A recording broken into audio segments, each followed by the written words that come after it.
Ilagay natin yung bigas. Matagal to malambot guys eh. Lagyan natin yung amote guys, no? Yan. Yun ang bunga ng juranta. Lagyan natin ha. Yan ang landang guys. Tarba, brown sugar yan. Tikman muna natin yung sago. Yung landang niya ba? Okay. Malambot na ba itong landang? Lambot na guys. Sus! Kasarap-sarap sa yung kutsara dyan.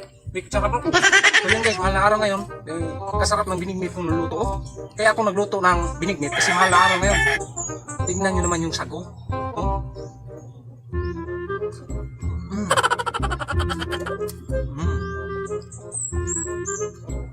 Tapos kita nyo naman itong kamote.